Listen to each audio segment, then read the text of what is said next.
Hello, this is Sagita from ADD team, and this will be a video on video making, video editing on, and specifically on After Effects and Premiere Pro software. So before I go into After Effects, I wanted to quickly go do a sort of overview of what the software is used for. Both of them are Adobe software, and both of them are used for editing videos. However, it's useful to know what tasks you want to do with each of them. So After Effects is for creating compositions. So it would, in some ways, you could call it Photoshop for videos. So you can add video, you can add visual effects, motion graphics, you can key things in and out, you can mask things, you can create all kinds of annotations, effects, motion graphics, and so on. Whereas Premiere Pro is more for editing clips.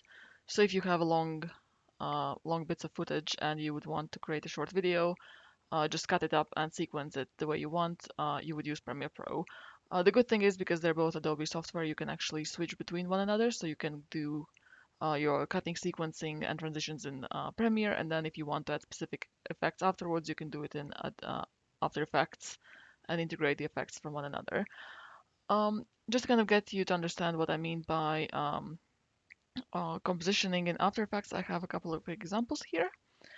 So, for example, one way you can use it is by applying it to map things in an existing footage, and I'll just go forward in this video to kind of get these effects. So you can see here it's footage of a street in Manchester, and as you can see by using this software, things are mapped uh, onto the footage to create this kind of like 3D effect of text and visuals appearing on the screen or in specific spaces. Another one here is a video of using 3D effects into video footage. Again, this is done by MSA students, and this one is using three-dimensional objects inside the video, as you'll see in a second. As you can see here, these are actually objects created in Maya or another software. You can actually import them into After Effects and create these kind of three-dimensional scenes of, as I said earlier, it's kind of Photoshop for videos. Um, and you can do this by both using 3D objects from, as I said, Maya or even SketchUp if you want to. And you can also create these effects by using camera options in After Effects by using two-dimensional objects. Next one here is just a video which is more to do with motion graphics. So this is all made in After Effects by just applying different layers, different transitions to essentially two-dimensional objects, which create this three-dimensional effect. And also motion graphics, short examples here. Um, Again, all of this is done in After Effects, creating diagrams that move, creating animations, creating text effects, creating emphasizing different types of data, and so on. You can do in After Effects. Also here, it's worth mentioning that After Effects integrates with Illustrator, so you can create drawings or diagrams in Illustrator, and actually you can import them in quite an intelligent way in After Effects, which then understands various properties of these objects you have imported, and it allows you to manipulate them into videos and animations. And here's another one which uses sort of combination of all of the things I just mentioned before, which are three-dimensional mapping, all kinds of effects, added stuff onto this sort of hyper-reality visualization in this clip. So this is all you can do in After Effects or in other video editing software. And the last example here is just using video presets. So similarly as Photoshop brushes or other elements, you can download already ready-made. So for example, this clip here, effects like these, very often you can find them online. You can either buy them or some are royalty-free, where you can already get ready-made filters, ready-made transitions, ready-made text, animation, and so on, which you can then just apply to your video and get the kind of atmosphere or effects that you're looking for without needing to do everything from scratch. Alright, so now moving on to After Effects. When you open After Effects, it will look something like this. I'm currently on After Effects 2020 on a Mac, so it will look slightly different on Windows, but all the functionality and everything else is there. So when you see this window, normally you would go either open a project if you have started something or a new project if you are starting a new project. And this is your After Effects workspace. It may or may not look slightly different, but the main windows, the main sections are all here. So they might you can sort of adjust them manually. So some of you might see something that is slightly different, made in slightly different layout, but it should all be there. Up here, if you have a different view, you can change them here where it says default, learn, standard, and you can create your own once you get more familiar with the software. So in the default view, you'll have three main sections. So this one here on the left is your project window. So into this, you will load the files you will use to create your compositions. So the little sequences in After Effects are called compositions. This one here is the playbook window. So once you start creating compositions, they will appear here, and you can then review them, zoom in, zoom out, adjust different layers, and do that kind of stuff. And down here we have our layers panel. Once you create layers, you will see them all here. And similarly as another Adobe software, the stuff that is higher on top will be the layers that are on top, and the layers underneath will be below. And you will see your timeline here with timeline options to review it once we start importing footage into these windows. So before you start working on your compositions, I want to point out a couple of features in After Effects that are to do with how it handles memory and RAM, because it's quite a heavy piece of software. So it's useful to assign these things first. So if you're on a Mac, you go under After Effects and Preferences. If you are on a Windows, it will be under Edit and Preferences. And you want to select, let's start with memory and performance. So under memory and performance, as you can see, it tells you how much RAM you have installed, and it shows you how much RAM you have reserved for other applications. So um, if you do not set this to a proportion of your RAM, you will end up with After Effects just consuming all of your available RAM, and all other software you have open might struggle. So for example, if you're using After Effects and doing something in the browser, or you're using After Effects and Illustrator at the same time, I would recommend you make sure you reserve enough RAM for other software. And you can actually see at the moment I have After Effects and Premiere here open. So if you had something else open, it would sort of like highlight white, and you could tell how much RAM the software is sharing. And you can set this in most of Adobe software, and especially if your computer is not the most powerful computer, I would suggest you go here first and you make sure that you allocate less RAM to After Effects, which of course will impede its performance, but it will allow you to use other software as well, not just After Effects on its own. And the second thing here I would like to point out is the media and disk cache. So um, what it does, it uses up your computer storage to save up files in memory that you are working on. So every time you are previewing a clip, the first time it sort of buffers, and afterwards it has already saved that clip in this memory, so it doesn't buffer and it allows you to work faster. However, it eats up memory very, very fast. So first of all, you want to select a location in your computer. It might be a C or a D drive where you have most storage available, and here you can limit how much storage it actually uses. I have a lot of storage, so I can easily allow it 93 gigabytes. However, if you have less storage, make sure you allocate it to something smaller.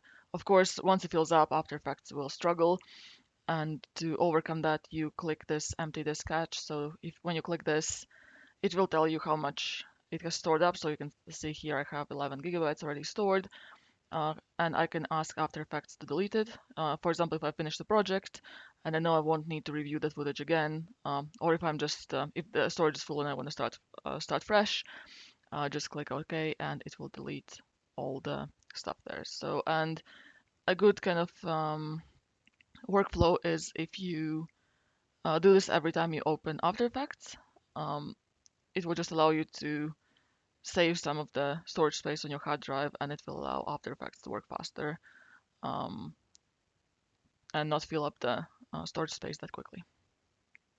And once you're done with the settings, you just hit OK. So you can see how much RAM you have. So I have 32. Oh, you might have. Sorry.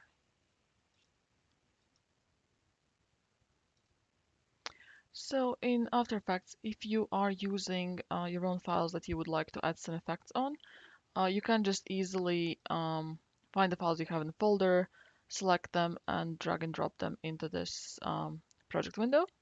So now you will see that I have a selection of some clips, I have some images, I have an Illustrator file, and I have some other footage. So if I want to use, so here I have just a basic stock video of, I think it's people walking on the beach. So if I wanted to use that as a base for my video, you just drag and drop it down here into the layers. And what it does, it first of all, it creates a new composition because in After Effects, everything is done in compositions, as I said earlier. So you can see it, that's the number of the video, well, title of the video, which is number, and you can see the type is a composition. So that's like a clip inside your whole project. On this screen here, you can zoom in and out onto your composition, and down here you have your layers. So this is the only layer I have. You can switch it on and off. You can switch the audio off if you have audio that you don't want to use, and there's many more options that you can explore. And in terms of timeline, if you import an existing clip, you can just, it will automatically adjust the length of your timeline to whatever the length of the clip is, and it will also set the size of um, your clip. The aspect ratio will be the same of the clip. If you don't want that, you can always change it. Um, so to show you some controls, if you click into this timeline area here and you hit spacebar on your keyboard, you will see that it starts playing the footage that I have, and you can see that it moves along um, this little timeline bar here, which tells you where inside the clip you are. And once you start working on these videos, you will notice that sometimes you want to zoom in and out, and you can easily do this by using using the bar here on top, which allows you to zoom in specific parts and then move along the video and sort of like zoom in and out. And there's also shortcuts available for that. And similarly, if you want to crop your footage, you just do it here. So I hope that's clear. It's fairly straightforward. So the next thing I want to show is how you use layers. So here, as I said, this is the base video of just people walking on the beach. I have another video somewhere here. This is, as you can imagine, I'm not making a story here. I'm just showing you how to how the software works. So the video on top here, and I've put it on the top layer, and as you can see, I can't see it here yet. It's because it's shorter than other videos. So if I wanted to see it at this point where my timeline is, you just move it in here. So this is just a phone video of filmed from Chatham Building. And what happens is, as you can see, where it is in the layer, it appears, and where it's empty, nothing appears. And if I move the video somewhere and scale it down a little bit, you will see that as I play it, you can see that both videos are playing, and it's basically sort of like a picture-in-picture kind of view, which you can do in After Effects. And of course, you can do it. You can do the same with just. Let's take this still image. Okay, it's quite large. And as a still image, it appears all the way across the video. But if I wanted to crop it to the specific part, I use these timeline controls, and if I go over my video, you'll see that it appears in the corner where I want it to appear. The same way you can use titles, videos, objects, drawings, whatever you want, just layering things up in After Effects. So I hope this is clear. Next thing, so this is the kind of basic use of layers, and the next thing I want to show you is how to do actually draw objects and do motion graphics in After Effects from scratch. So I'll just delete all of these layers, and down here I'll create a new layer. So if you want a new layer, you can right click here, go new, and these are types of layers that are available in After Effects. So text is fairly obvious, solid, light, camera, null, shape layer, adjustment, and some other ones which you can for like more advanced work in After Effects. So I would create a solid layer, which is so uh, it's giving me the aspect ratio that I had for the footage that I used, which is as you can see, it's actually quite large, so it probably wasn't the best use of my um, of how I would normally do it. But for this exercise, it's fine. However, I would suggest that if for some reason you want to change your composition, which I'll actually show you shortly, you make sure that your size of your video is set to something reasonable. You don't really need to go over HD because that's probably how the video is going to be viewed. And you can pick the color. I'll leave it white and hit OK. So here we have our solid layer. So this is just a white base for whatever we want to do. And you will see up here we have some drawing tools. If I click on it, you'll see I get the fill and the stroke options same as in Illustrator. And if I draw it, it creates a new shape layer on top. And it's basically on my drawing, and you can change if you want the stroke width to be bigger or smaller. You can change the color, do all kinds of basic adjustments. So by showing this example, I'll show you the next, the most important thing in both in After Effects and also works in Premiere, which is keying, which is how we use keyframes. So keyframes allow you to manipulate stuff in your composition over time, meaning that you can set specific times in your video where something needs to move forward, um, rotate, disappear, and so on. And I'll show you how to do it. So under each of layers, you will see this, there's a little arrow here. I hope you can see it on the left. And if you click on it, you will see that it opens up options. And you'll see that it has transform options, which are the first ones I'll show you. And the transform options will exist there for any type of layer, so it doesn't need to be shape layer. It can be a video, it can be an image, and you'll see they are the basic kind of things you can change.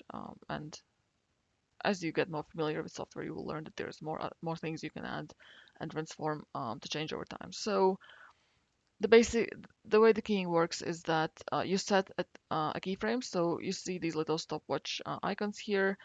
I'll use the position one. So when I click it, you see it turns blue, and I get this little blue shape, sort of like a dot on my timeline here. What it does, it basically records a position of my object in time in my timeline. So if I move my time indicator further, and I move my and then I go and I move my shape further. Oh, sorry, I have selected the wrong. Oh, why am I selecting it? Sorry. So okay, I'll just move it down here by using the position sliders.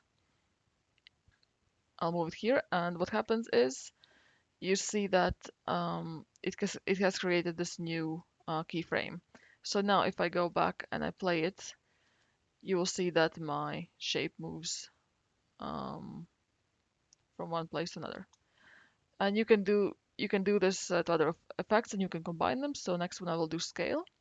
So here I have 100% scale. I will move up and I'll change my scale to something smaller, and then I will move forward and I will do the scale back to something larger. So you will see what happens now is both of these scale and position change over time. So my shape both moves and it also changes the scale. You can do the same for opacity. So if you wanted to create a fade where this object fades out, I'll start opacity at 100. I'll move it somewhere here. Also, if you move your time indicator and you hold down the shift key, it will sort of like stick to the keyframes, so you can align them quite easily. And I'll change it to 0. So what happened now is that my shape, it moved, it scaled, and it also faded out. So And if you want to change these, the keyframes, so one thing you can do, you can move them along the timeline. So you can actually move them further back, and you can delete them individually by just using the delete key, or you can click on the stopwatches and it will just go back to not having any keyframes. So this is quite useful for things like if you want, for example, text to move across the screen, if you have some diagrams you want to annotate or illustrate. Uh, Very basic tools, but very powerful in terms of what you can actually achieve by showing the effects. Next thing I want to show you is the trim path, which is quite a neat way of creating a kind of animation effect of a shape. So for this rectangular shape, if you open the layer as I showed before and you click on this little add button here, and you will see option to add trim paths.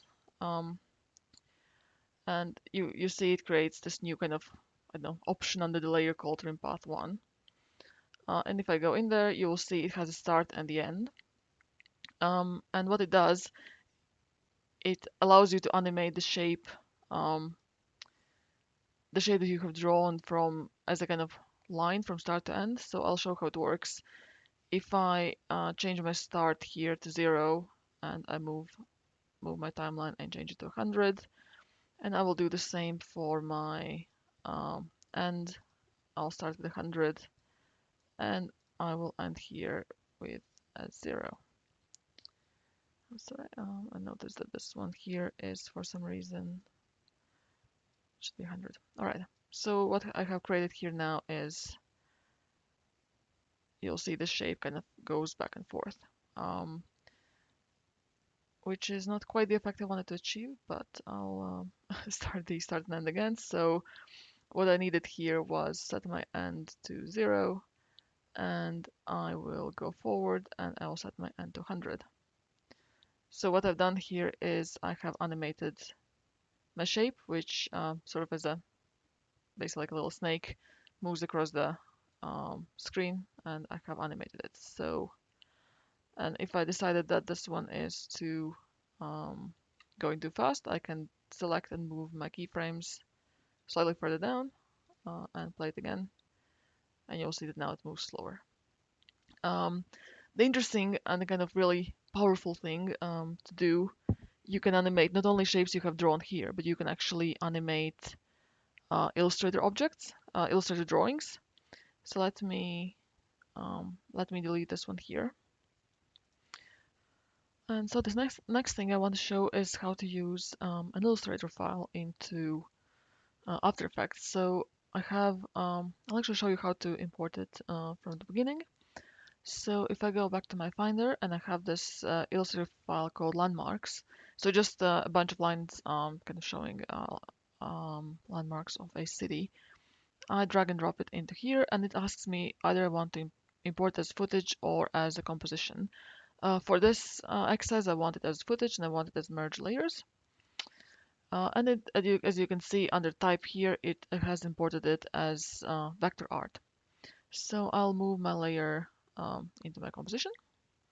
As you can see, it's very small because my composition is set quite large. I'll scale it up, and now to access the vectors inside this drawing, I right click on my layer. I go under create and create shapes from vector layers. So if you're on a slightly older version, this might be a slightly different menu, but you need to find a function called create shapes from vector layer. It might be all in like one line. And now we wait. So what has happened now is all my line drawing from Illustrator has been interpreted um, as shapes, and it has grouped them all in one layer, which is what I want. And now I'll show you how to animate it by using the trim paths that I just did with the square shape before. So I do the same thing. I open it up, I click on to add, and I go to trim paths. And you will see that all my trim paths have been added. I can,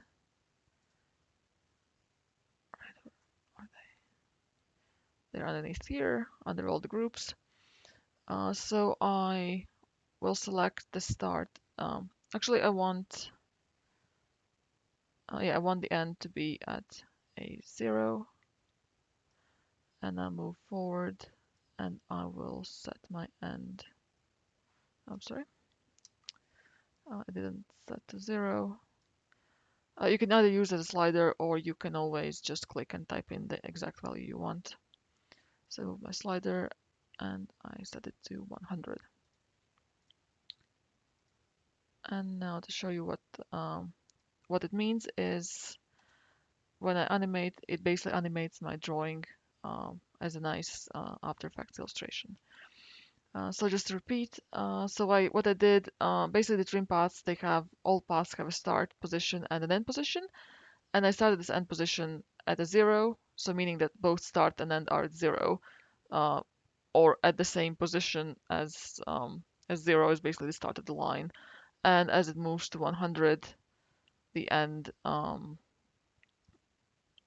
goes to 100, so it actually goes from start position to the end position.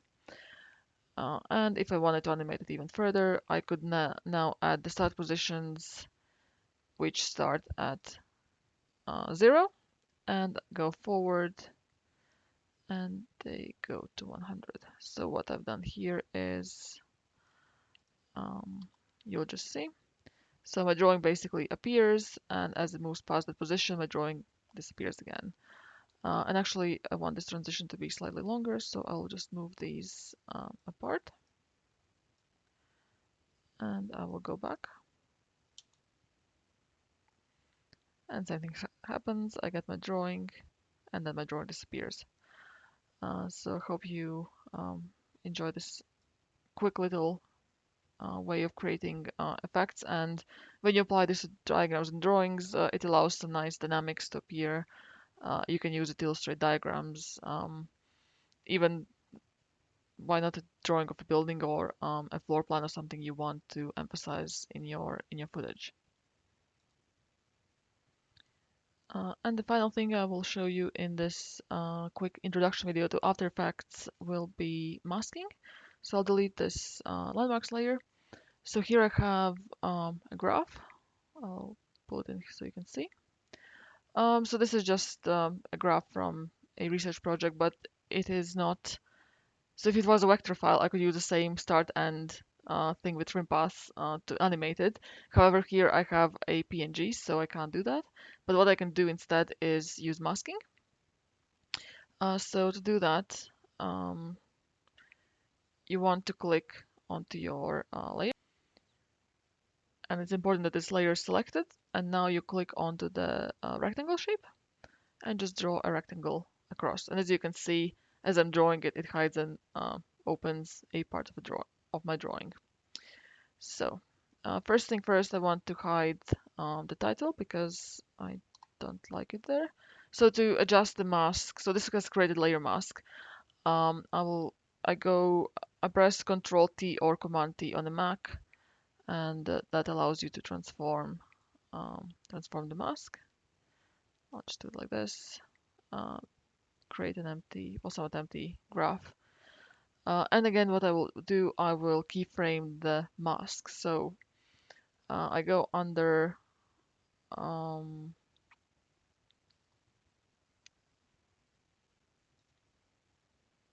so I'll go under mask here, and you will see that I can animate mask path, feather, opacity, and expansion. So here I will actually first what I want my graph to reveal as time goes on.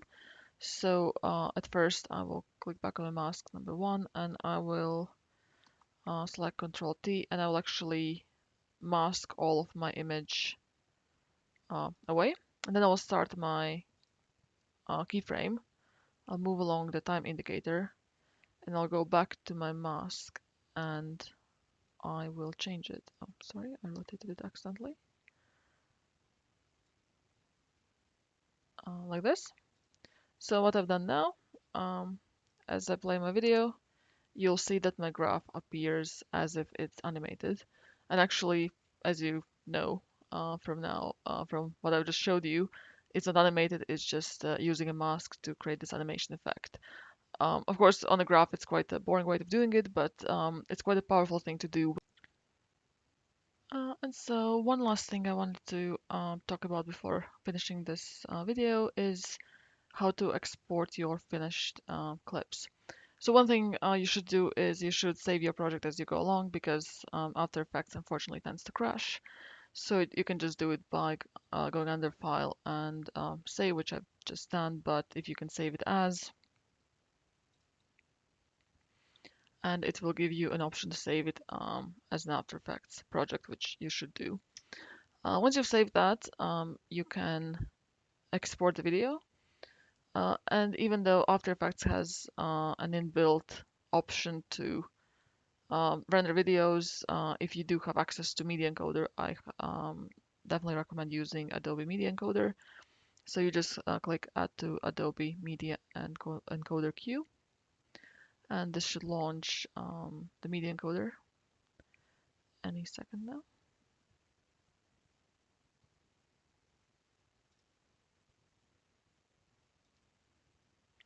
And when Media Encoder launches, you will see a window which looks like this.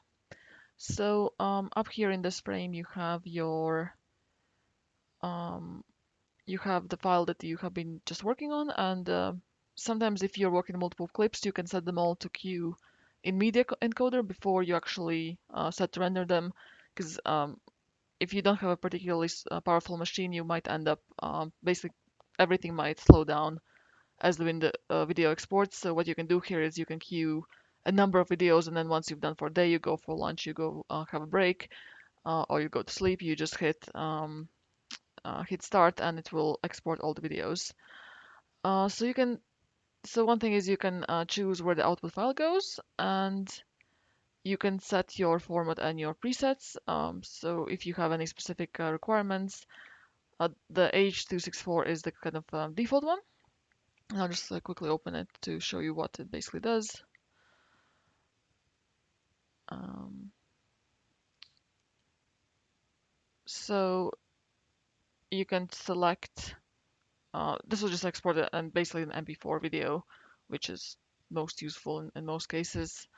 Um, you can change, so here everything is matching the source. However, if you were to export video which is much smaller, and you don't want to wait that long, you can always change settings here, frame rate, all that stuff, and all kinds of other rendering settings. Same for audio. You can actually disable audio if you need to, or add watermarks, all these kind of things you can do in the settings. So once you're happy, you just hit OK. And once you're happy to render out the video, you just hit this start queue. And you will see the progress bar here, and you will see the kind of progress of your exported footage out there. I'm not going to wait, I'll stop it here because it's not a particularly useful video to have. However, that is I'm sorry, I hit the wrong one.